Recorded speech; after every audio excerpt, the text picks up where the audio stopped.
Mungkin untuk latihan 100 kali untuk COVID, saya tiadakan dulu. Kita langsung bahas ke beberapa penjelasan saya mengenai hal-hal yang Bapak Ibu harus tahu tentang PMB, IF, dan olah nafas.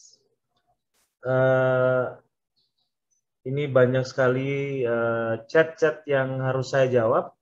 Ini ada Pak Junaidi yang, Pak Eko, saya nggak kuat ngantuk bener, izin live dulu. Latihan pernafasan ini memang punya efek membantu tidur. Jadi kalau kita sulit tidur, bisa menggunakan cara pernafasan ini. Kemudian untuk baik, saya akan jelaskan mengenai PMB. Apa sih tujuan PMB? Kenapa? Apa sih sebenarnya tujuan intinya dari PMB itu? Dulu Mas Freddy bisa diberikan saya share screen ya? Sudah, Pak. Oke. Saya juga nanti akan minta izin untuk Pak Ari. Pak Ari, nanti beberapa testimoninya saya ingin perlihatkan. Pak Ari Priyo ya. Kenapa ini harus saya sampaikan? Karena ini supaya Anda mengerti. Kenapa harus PMB dan tidak ada karbohidrat. Secara umum memang sudah ketahuan bahwa kita memisahkan secara tegas mana makanan-makanan yang berkarbohidrat yaitu dari tumbuhan dan mana makanan-makanan yang datang dari hewani. Sebenarnya tujuannya apa sih? Kita harus makan hewani karena tujuannya kita mencari asam aminonya. Asam amino. Jadi begini, asam amino itu ada dua, esensial dan non-esensial. Mungkin bagi Bapak, Ibu, ada sebagian asing dengan kata-kata ini. Ini apa sih asam amino? Apa hubungannya dengan kita? Kan kelihatannya nggak ada di bahasa sedalam ini. Nah, tapi akan saya jelaskan bahwa asam amino itu adalah pembentuk sel kita. Pembentuk sel kita paling kecil itu adalah asam amino. Jadi kalau Anda kata saya analogikan rumah itu ya, rumah mungkin gede gitu ya, yang pokoknya orang melihatnya ya rumah saja. Tapi sebenarnya ada unsur kecilnya, yaitu salah satunya pasir dan semen. Jadi ada butiran pasir di situ yang saling melekat dengan semen, batu bata, ada kayu, ada sebagainya, material-material itu jelas terbentuk suatu rumah. Tapi unsur terkecilnya adalah butiran pasir. Nah, asam amino adalah butiran pasir itu dalam tubuh kita. Tubuh kita terbentuk dari 3 unsur makro. Ya, mudah-mudahan Bapak Ibu bisa mengerti ya maksud saya, yaitu karbohidrat, protein dan lemak. Tetapi dalam hal ini karena kita adalah orang yang kena diabetes, untuk sementara karbohidrat tidak usah kita pakai. Karena apa? Membuat kita sakit. Nah, terus saya akan perlihatkan dalam bentuk gambar ya, dalam bentuk gambar.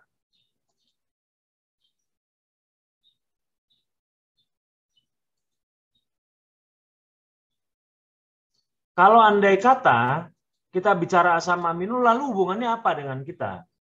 Ternyata selama ini kita mengalami banyak masalah. Karena pertumbuhan asam amino kita banyak terganggu oleh gula. Ya. Asam amino apabila kurang dalam tubuh kita, maka kita akan mengalami ketimpangan. Apabila misalnya campuran pasir dan semennya itu lebih banyak pasirnya, rumah itu runtuhnya gampang. Kalau andai kata sebuah rumah itu dibangun terlalu banyak pasirnya, komposisi antar semen dan pasirnya, batanya, kayunya, serta yang lain-lain material tidak seimbang, maka rumah itu mudah runtuh. Seperti saat ini tubuh kita rentan terhadap sakit. Karena ada sesuatu yang mengganggu. Dan kenapa itu? Karena susunan asam amino kita tidak sesuai. Apa saja yang harus dipunyai oleh kita. Ya. Bayangkan, ini bicara mengenai asam amino ya. Bicara mengenai asam amino. Jadi mungkin agak ada kata-kata yang sedikit rumit, nanti kita bahas dan kita bertanya jawab.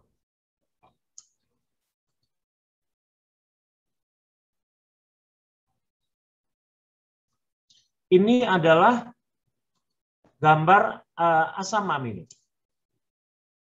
Ya. Tubuh kita itu ternyata terbentuk dari ikatan-ikatan asam amino. Nah, tuh. Butiran-butiran ini ya, yang kecil ini ya, ini asam amino. Terus kemudian dia akan saling mengikat. Yang namanya peptida.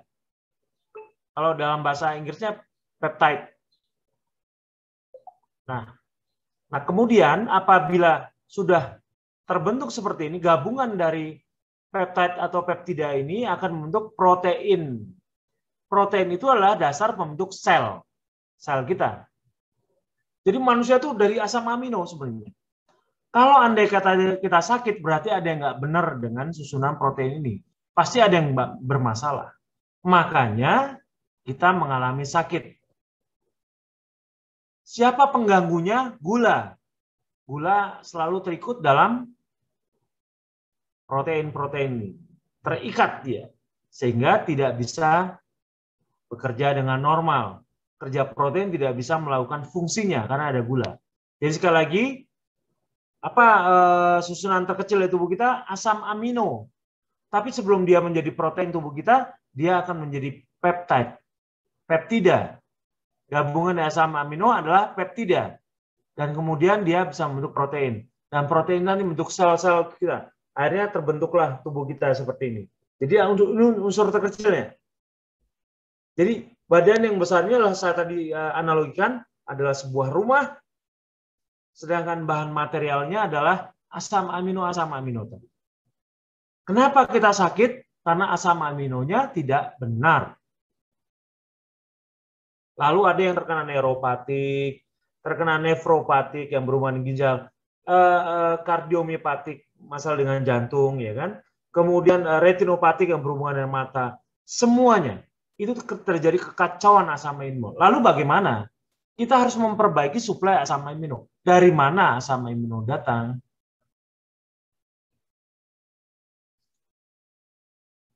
Nih, ya ini akan saya jelaskan di nanti di sebentar ya.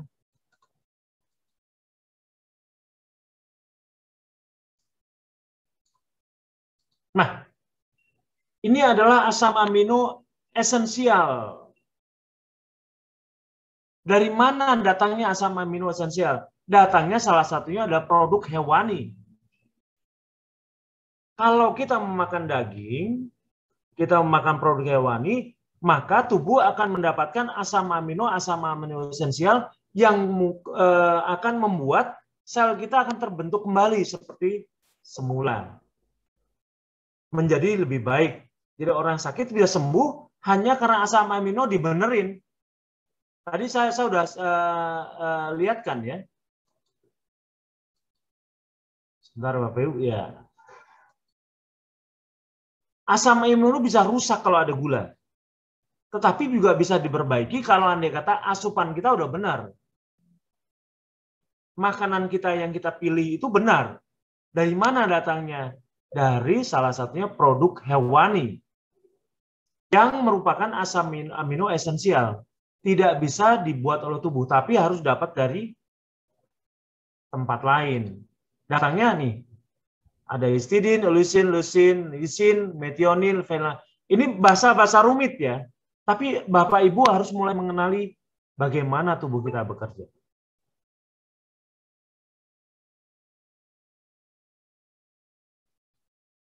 Nah, yang paling banyak adalah asam amino esensial itu datangnya dari produk hewani. Tidak tergantikan, dia tidak tergantikan. Lalu apabila kita mengobati asam amino ya, menyuplai asam aminonya dan proteinnya, maka tubuh kita akan membaik. Makanya dalam kasus-kasus yang banyak terjadi di antidiabetes, banyak orang yang mengalami kesembuhan tidak menggunakan obat, tapi susunan selnya diperbaiki kembali. Susunan sel seperti ini ya. Ya ini dia, susunan selnya diperbaiki kembali. Susunan proteinnya diperbaiki kembali. Sehingga manusia kembali menjadi sehat. Memang pada taraf permukaan bicara, wah saya kan kolesterolnya naik, asam uratnya naik, kok kimia darah saya begini? Ya, kita akan melewati itu semuanya. Tetapi harus kita dahulukan ini dulu. Asam amino kita diperbaiki dulu. Jadi bahasa yang sederhana ya, saya menyampaikan bahasa sederhana supaya Anda mengerti kenapa harus makan produk hewani. Karena di sana banyak asam amino esensial yang tidak bisa tergantikan oleh produk-produk lain. Dan protein yang rusak ini, peptida yang rusak dan asam amino rusak akan diperbaiki karena asam amino itu tadi datang dari produk-produk yang esensial, yang datangnya dari hewani. Mudah-mudahan Bapak mengerti ya. Ini gambaran ringkas. Saya tidak akan bicara mengenai biokimia yang rumit, tapi bicara umum saja. Lalu kenapa ada orang yang neuropatik tidak bisa sembuh? Bisa. Saraf tidak bisa sembuh? Bisa. Pembuluh darah tidak bisa? Bisa. Asal asam aminonya dibenerin. Kemarin kan ada pelatihan untuk glukoma. Bagaimana orang yang glukoma bisa sembuh? Kalau sudah buta sulit ya. Tapi kalau andai kata hanya sekedar dia nyaris terputus, masih bisa menyambung lagi. Makanya ada kasus-kasus seperti angiogenesis, di mana pembuluh darah baru bisa terbentuk apabila asam amino dibenerin. Kita suplai makanannya benar. Ya, Bapak Ibu, memang tidak semudah apa yang saya sampaikan, tapi tubuh kita tahu apa yang harus dilakukan. Ya, saya akan memperlihatkan satu film yang bagus. Ini dia, ini mohon maaf Pak Ari. Pak Ari terpaksa filmnya saya perlihatkan. Pak Ari ini angkatan 53. Mudah-mudahan di sini bisa dilihat. Nah, ini adalah bentuk dari asam amino yang sudah mulai hidup lagi. Sebelumnya Pak Ari mengalami kesulitan jalan. Sekarang sudah bisa naik tangga. Wah, dilepas lagi itu alatnya. Wah, sudah bagus. Ini adalah masalah neuropatik sebelumnya, tapi sekarang sudah bisa mulai naik. Yes. Jadi ini suatu proses di mana asam amino mulai dikoreksi, diperbaiki, sehingga seseorang mempunyai kemampuan mobilitas yang lebih baik. Karena sel-selnya mulai diperbaiki.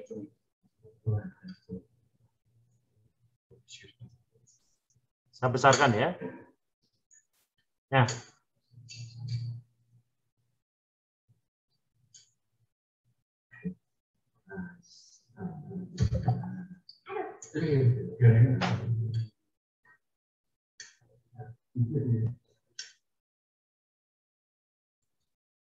ya, saya undang Pak Ari Widagdo, Pak Ari Priyo Widagdo. Silakan Mas Freddy, mungkin bisa di spotlight untuk Pak Ari Priyo Widagdo. Wah, selamat pagi Pak. Assalamualaikum. Waalaikumsalam warahmatullahi wabarakatuh. Salam sejahtera bagi semua. Iya. Sehat. Iya Pak. Ya. Jadi saya pengen Pak Ari menyampaikan kepada teman-teman bagaimana pengalaman sebelum, selama, dan sesudah menggunakan pola makan baru, IF, dan pernafasan, apa saja yang terjadi progresnya Pak. Silakan Pak. Ya. Terima kasih Pak Eko waktunya. Jadi sebenarnya neuropatik saya itu sebenarnya mungkin sudah lama terasa, lebih dari 2 tahun. Tetapi karena masih sibuk kerja, jadi nggak dirasakan, Pak. Istilahnya capek, pijet, tapi begitu akhir 2020, saya mulai agak limbung udah. Jadi pertama kali Januari saya berobat dengan cara ya diurut di Cimande, jalan sampai sekarang juga, pakai diuapin segala, macam-macam pokoknya, suntik yang dari, mungkin ada yang pernah ke dokter Ucok Siregar juga sudah disuntik karena memang katanya ada NHP. Sehingga pada waktu saya sholat Jumat naik 2 trap tangga, waktu itu saya malah sudah pakai walker. Begitu trap pertama bisa, trap kedua langsung lemes, Pak, jatuh. Untung ada jamaah lain yang udah datang bantuin saya dan bantuin ngangkat saya dengan bersama supir saya. Kalau nggak ada 2 orang mungkin saya nggak akan bangun. Pertama kali saya jatuh, waktu itu hanya pakai ini, yang saya perlihatkan ini, tongkat. Saya udah berdiri di rumah berdua aja sama istri, tiba-tiba yang kaki kiri itu lemes, lemprek. Nah, pada waktu itu berubah, setelah jatuh dengan tongkat, saya berubah pakai walker. Tapi begitu mulai Agustus tanggal 1 saya ikut PMB. Karena diinformasikan oleh teman yang mungkin angkatan 40 berapa 5 atau 6, dia udah lepas sama sekali insulin dan gulanya sudah di bawah 90. Nah, saya ikut PMB mulai Agustus, tapi karena petunjuknya pertama kali saya ikut agak nekat, sesuai dengan arahnya Bu Cargini, udah Pak Ari, lepas semua obat dan insulin. Saya lepas semua. Tapi memang pada waktu saya lepas insulin dan obat, itu udah di bawah 200 memang. Sekali 2 kali mungkin naik di atas 200 karena waktu itu agak ada pikiran ya beberapa hal. Itu naiknya tapi nggak sampai lebih dari 220, Pak. Paling 205, 210. Tapi setelah saya konsultasi dengan Pak Eko, dicek 4 kali, pagi, siang sebelum makan, sore jam 6, dan sebelum tidur. Kalau 120, nggak usah nyuntik Pak Ari, tapi di atas 120 nyuntik. Nyuntik pun yang biasanya malam, insulinnya pakai Lantus itu ukuran 38 sampai 40, saya kurangin. Pertama kemarin 30, kurang lagi 28, kurang lagi 24. Nah, pada waktu tanggal 15 kemarin yang filmnya tadi diputar Pak Eko, dan Pak Eko mendengarkan kalau udah sembuh mau kuliner, nah, Pak Eko juga mau ikut. Itu baru angan-angan, Pak. Saya bisa traktir orang nggak bisa ikut makan karena masih PMB. Nah, saya coba turun, Pak. Enak udah. Begitu naik, saya nunggu driver nggak karena dia pergi. Saya coba berjalan dengan tongkat untuk naik. Trap pertama kuat, 2, 3, malah 2 trap langsung tak lompatin, Pak. Istri saya sampai pelan-pelan, jangan buru-buru. Pak Bobo kuat, saya bilang. Nah, sehingga dengan cara naik itu saya bisa naik, alhamdulillah. Sebenarnya saya terus terang kemarin naik aja nggak bisa karena saya udah dites istilahnya apa Pak Eko namanya yang di dokter saraf itu yang pernah saya kirim Pak Eko. Oh iya Pak. Ya itu saraf-saraf kaki saya yang kiri itu udah lemah. Gerakannya jadi datar, paling datar lagi. Yang kanan juga udah mulai gitu. Untuk tangan, alhamdulillah belum, tapi agak udah yang kiri kalau nggak salah udah agak lemah, tapi kalau merekes masih istilahnya genggam ini merekes orang ini masih kuat. Ya semenjak ikut PMB dan mengikuti semua pola makan yang dianjurkan oleh Pak Eko dan dari Ngobi. Saya rasa itu. Hanya untuk yang olahan pH sampai sekarang saya masih dedek, belum pernah mencapai 6, Pak. Pagi ini tadi baru 5,1. Pernah sampai 5,5 turun lagi, Pak. Kalau gitu saya panggilkan Bu Carkini. Bu Carkini, ada ya Mas Freddy? Ada. Tadi udah bersabaria. Oh iya, bersama Indramayu. Assalamualaikum Bu Carkini, mangan dingin. Oke, waalaikumsalam. Ya, Bu Carkini. Ini bapak asuhnya atau anak asuhnya nih, Bu? Bapak asuh. Ya, bagaimana ini kan berhubungan kebetulan langsung di bawah bimbingan Bu Carkini. Ya. Bagaimana untuk Pak Ari soal PH? Bagaimana pengalaman Ibu selama ini? Silakan. Ya, kebetulan Pak Ari ini kan paling aktif di grup ya Pak ya dari awal itu. Kemudian di awal kan saya mengatakan bahwa saya begitu ikut Mobi langsung stop semua obat. Kemudian diikuti itu sama Pak Ari, dia mengatakan bahwa saya juga bonek kayak gitu, bondo nekat dan bonek ya. Saya mau ikutin bicara ini, oke gitu kan. Cuma ya ada resiko ketika kita langsung berhenti obat itu kan, apalagi insulin itu ada kenaikan dulu sedikit gitu kan. Saya bilang ya oke, kalau Bapak mau nekat seperti saya ya oke gitu. Kemudian untuk pH, Pak Ari memang saya sering di grup juga mengatakan bahwa saya lebih mudah menurunkan gula darah daripada menaikkan pH gitu. Ya. Sering kan saya Pak di grup gitu. Dan pengalaman itu juga saya bisa tembus di 7,35 itu setelah menghabiskan 4 botol SB gitu. 4 botol Pak. Dan di sini tadi sebelum olah napas kan Pak Eko menyuruh untuk cek pH ya Pak ya. Memang saya amati karena waktu Pak, dari waktu. Banyak di antara yang anggota olah napas hari ini kan udah yang 7,1, ada yang 7, berapa gitu kan, udah ada yang mendekati 7. Memang kuncinya di waktu sih Pak. Waktu dan sabar gitu. Ya.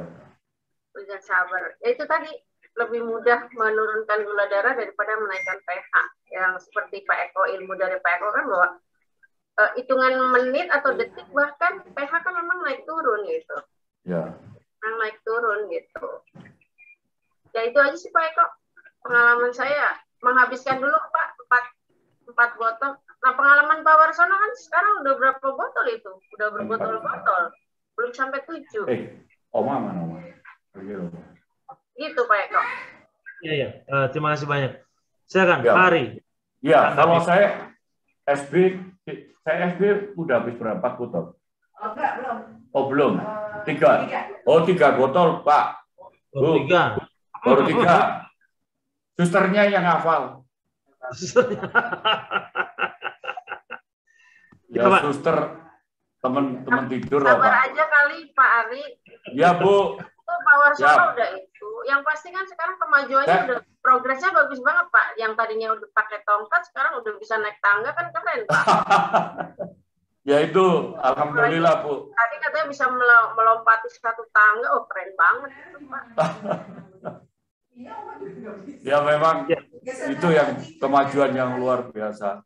Ya mudah-mudahan si Sabar masih ikut saya Bu. Karena si Sabar juga nggak mau ikut Pak Eko katanya. Ikut semuanya Pak, si Sabar Pak.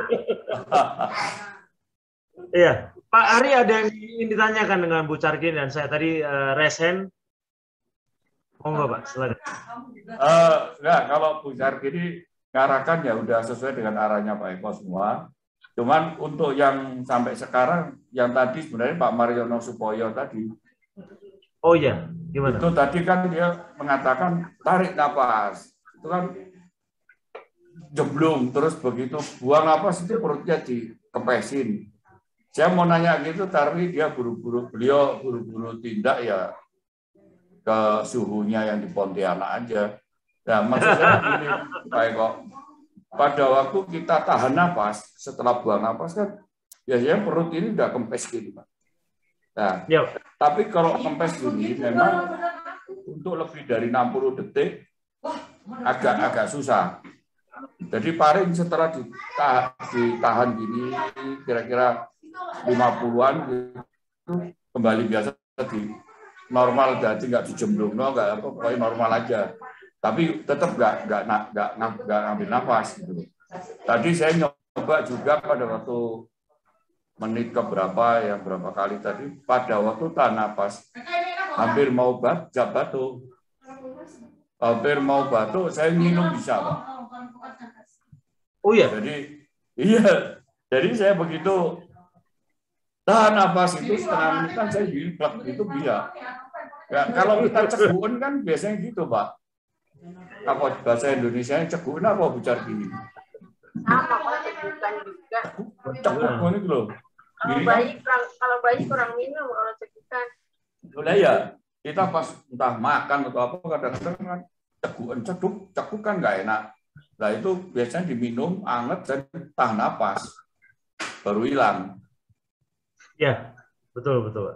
Ya cuman itu tadi coba Pak Eko coba sekarang di perutnya kalau pas tarik napas sama Pak tahan napas kan Pak Eko waktu saya tanya, karena waktu itu saya tanya pertama Bapak ketawa-ketawa doang, Yonan dipikir. Jadi begini Pak, sebenarnya masih banyak orang yang bingung bagaimana bentuk dada dan perut pada saat tarik nafas dan buang nafas. Kemudian apakah tarik nafas dan buang nafas itu apakah benar di nafas dada atau nafas di perut? Begini Pak, saya melihat ada banyak pengertian yang berbeda-beda mengenai tarik nafas. Tapi kalau saya tidak berusaha untuk membenturkannya. Jadi apa yang nyaman adalah apa yang paling bagus. Jadi tarik nafas biasanya diafragma dada itu akan naik semuanya dan menarik tulang rusuk semuanya. Tapi kalau andai kata lihat proses alami manusia di mana waktu bayi itu tulang rusuk tidak naik, tapi perutnya yang mengembung. Nah, tapi ada orang-orang yang sudah terbiasa dengan nafas dada, ada juga yang dengan nafas perut di mana perutnya mengembung. Lalu kalau ditanya, mana yang benar Pak Eko? Ya dua-duanya benar. Sekarang kita paling nyaman merasa pakai yang mana?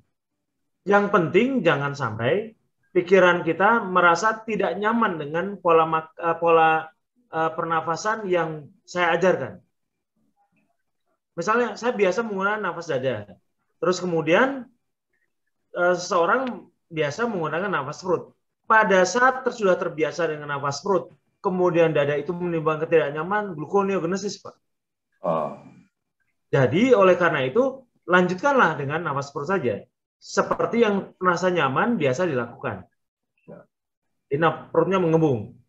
Kemudian buang nafas. Pada saat buang nafas, pastikan bahwa dada dan perut mengempis, kosong dua-dua.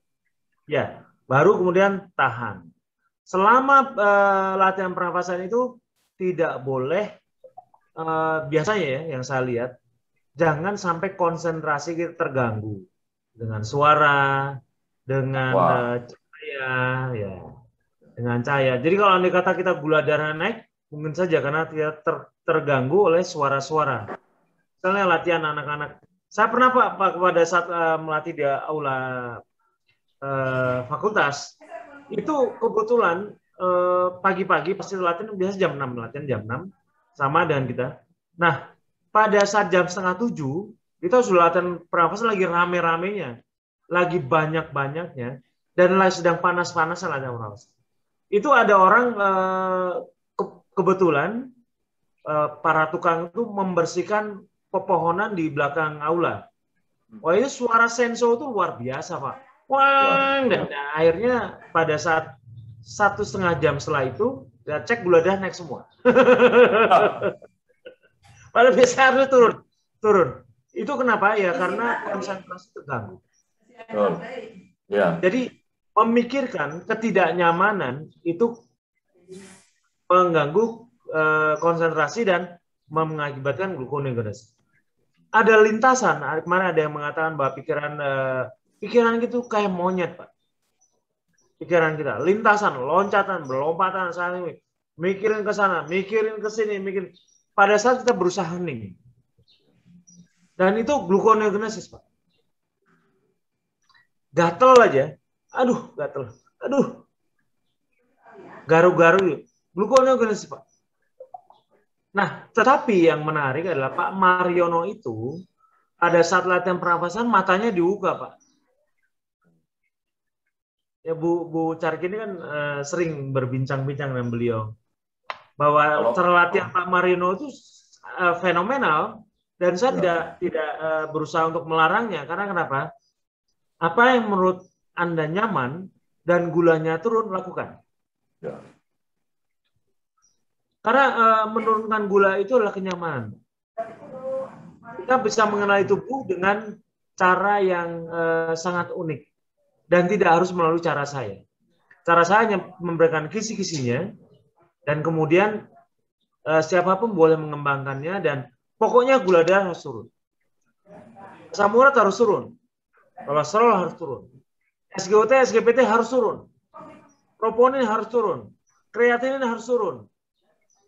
Kan ada tolak ukurnya masing-masing, Pak. Ada standarnya. Apapun yang dilakukan, gunakan kisi-kisi saya dan kemudian lakukan dan pastikan bahwa semua kimia darah itu perlahan-lahan akan turun. Itu tujuannya. Jadi kira-kira demikian, Pak. Ya, cuman kalau memang saya biasa tahan napas, olah napasnya pakai perut karena kalau nyanyi kan napasnya di perut, Pak. Suka nyanyi. Iya, iya, Pak. Cuman seperti buang napas sampai habis gitu, saya sampai dingkluk gini, Pak. Iya. Ya, ya. Begitu tarik napas, kadang-kadang ini naik. Ya, sebenarnya kalau Anda kata sudah terbiasa, tarik nafas cepat tidak harus menaikkan bahu, Pak. Karena ada yang menaikkan bahu, tapi sebenarnya itu gerakan dari diafragma dada yang ya. Kan ada. Oh enggak sampai, cuman gitu loh, Pak. Pastikan bahwa itu gerakan kita alami. Cuman kalau buang nafas yang sampai mau 60 pasti sampai gini. Nggak pernah saya buang nafas itu toh nggak mungkin. Itu nggak kuat. Ya, Pak. Terima kasih, Pak. Terima kasih. Bu Carki. Terima kasih. Bu Carki. Iya, Pak. Terima kasih banyak, Bu. Ya, karena tadi pagi udah mamerin sego jamblang, Pak. Kacau. Boleh, Pak. Boleh, Pak. Sego jamblang kan tuh, di situ kan ada sate kerang, ada sate bumbunya. Nggak pakai bumbu, Pak. Lu sate kerang kan biasanya dibumbu nih, Bu. Bukan, tapi untuk saya sate kerang itu nggak menaikkan gula, Pak. Oh, ya. Saya, ya itu dulu Pak, lewati dulu 4 bulan full PMB. Ya. Nanti kalau udah terbalik, kita ke Pontianak aja Bu Carki ini. Sedang saya bisa jalan beneran, jadi nggak pakai. Kalau pakai tongkat kadang masih goyang-goyang ya, gitu kan. Seperti Pak Mariono tadi, Pak, kan di PAECO juga judulnya kan identifikasi makanan. Ya. Kita mengidentifikasi gitu. Ya, sudah Bu Carki ini mengidentifikasi ikan sidat yang belum terjawab. Oh, gitu. PR-nya PAECO. Ya, jadi gambaran awal begini, Pak. Ada beberapa protein yang rupanya sudah lama tidak dikenal oleh tubuh kita, Pak. Dari ikan sidat itu. Ya. Sehingga pada saat mencernanya, tubuh kita mengalami stres. Dan itu menaikkan pada kortisol. Yang mengakibatkan gula darah. Jadi bukan karena tidak bisa cerna, tapi pencernaannya jauh lebih panjang dibandingkan makanan lain yang biasa Bapak makan. Oh iya. Kira-kira gitu. Sidat itu kayak lele kan ya, Pak? Termasuk belut ya, kayak belut ya? Iya, belut.